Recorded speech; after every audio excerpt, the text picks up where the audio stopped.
apa kabar? Semoga Anda dalam kondisi sehat karena kini saatnya Anda menyimak berita Jawa Timur bersama saya Rizka Dior. Sejumlah berita pilihan akan kami sajikan kepada Anda dan berikut 3 berita utama hari ini.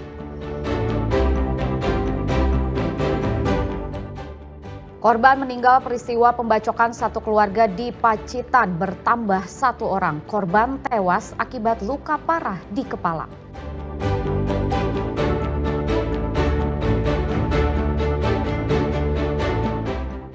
Dua jambret pembacok dan perampas motor di Malang dibekuk polisi.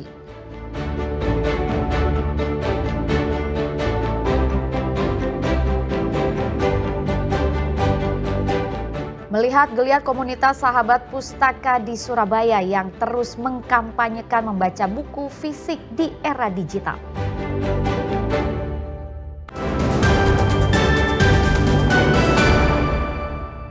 Korban tewas akibat pembacokan di Pacitan bertambah. Korban anak-anak berinisial AR yang sempat dirujuk ke Rumah Sakit Bethesda Yogyakarta menghembuskan nafas terakhir Selasa malam.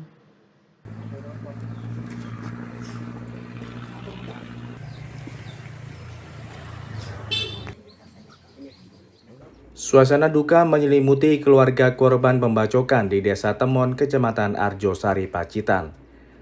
ANS yang menjadi salah satu korban dalam peristiwa tragis itu akhirnya tewas setelah sempat dirujuk ke Rumah Sakit Bethesda Yogyakarta dari Rumah Sakit Umum Daerah Dr. Darsono, Pacitan.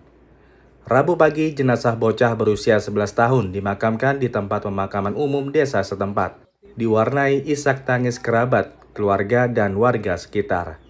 Keluarga berharap pelaku segera ditangkap dan dihukum seberat-beratnya.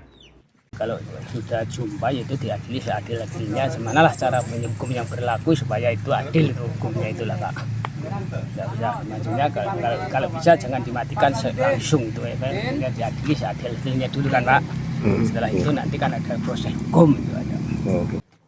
Korban yang baru duduk di bangku kelas 5 SDN 2 Temon, Kecamatan Arjosari, Pacitan, menjadi sasaran amukan Arif Setiawan hingga menderita luka parah di kepala. Tidak hanya Arga, ibunya Eki juga tak luput dari pembacokan pelaku, yang merupakan mantan suami kakak iparnya Miswati. Saat ini Eki masih dirawat di Rumah Sakit Umum Daerah Dr. Darsono, Pacitan, bersama 2 korban lainnya, Miswati dan ayahnya Miskun. Sementara pada Rabu siang, polisi dan warga terus mencari pelaku pembacokan Arif Setiawan yang kabur pasca menganiaya keluarga mantan istrinya Miswati. Pencarian dilakukan dengan bantuan anjing pelacak di hutan sekitar lokasi kejadian serta rumah-rumah penduduk di sekitar hutan. Dirgo Suyono dan Sri Rama melaporkan dari Pacitan.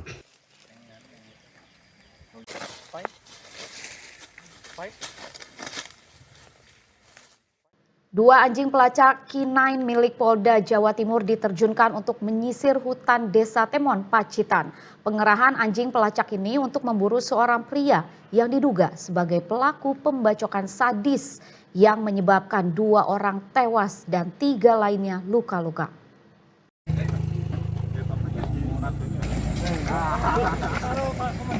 Selasa siang, anjing pelacak K9 milik Polda Jawa Timur tiba di lokasi kejadian di Desa Temon, Kecamatan Arjosari, Kabupaten Pacitan.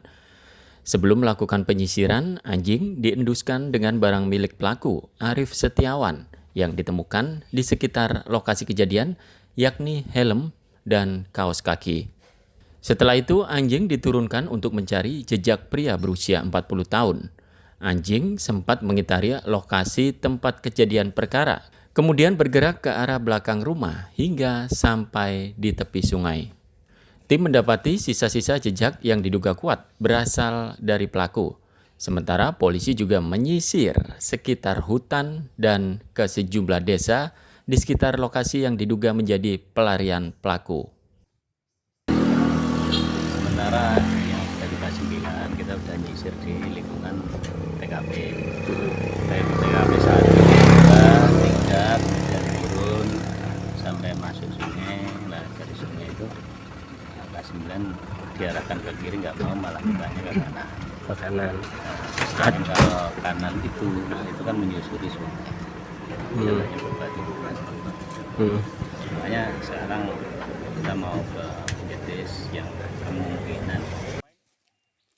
Peristiwa berdarah ini terjadi Sabtu 20 September 2025. Pelaku Arif Setiawan yang sudah cerai dengan istrinya 4 bulan lalu datang untuk mengurus persyaratan P3K. Diduga cemburu istrinya akan menikah lagi, pelaku yang kesehariannya sebagai tukang bersih-bersih sekolah dasar membacok mantan istri, 2 mantan mertua, keponakan, serta saudara ipar.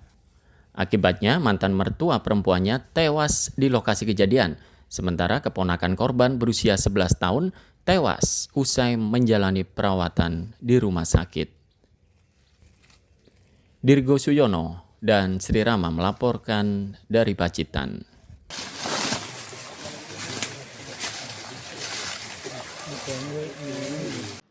Sebuah dinding pembatas jembatan di Jember dirusak oleh panitia karnaval hanya karena truk pengangkut sound horeg berukuran tinggi tidak bisa melintas. Buntut aksi perusakan fasilitas umum tersebut, kini panitia harus berurusan dengan pihak kepolisian.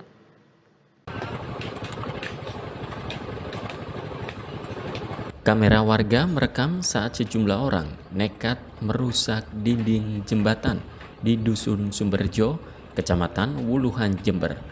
Panitia karnaval merobohkan dinding atas jembatan menggunakan palu. Mirisnya lagi, perusakan fasilitas umum ini dilakukan hanya karena jembatan tak muat dilewati oleh truk pengangkat audio lantang atau sound horeg saat karnaval.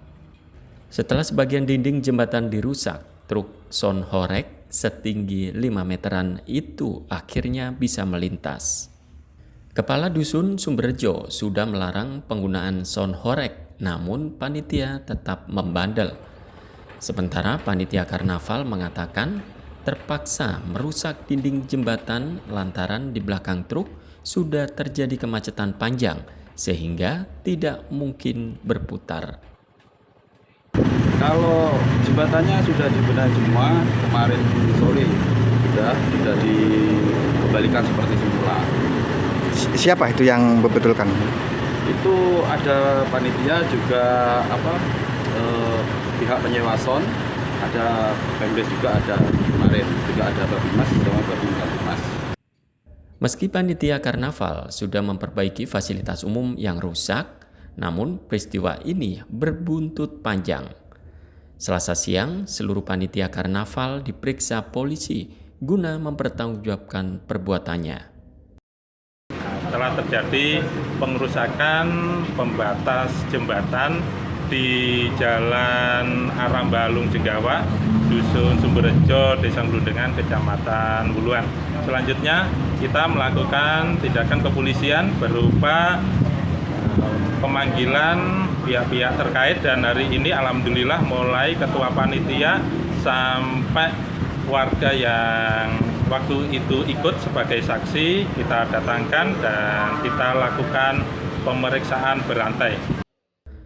Polisi berencana menerapkan pasal 406 KUHP tentang perusakan fasilitas umum dengan ancaman hukuman penjara 2 tahun 8 bulan atau denda yang setara.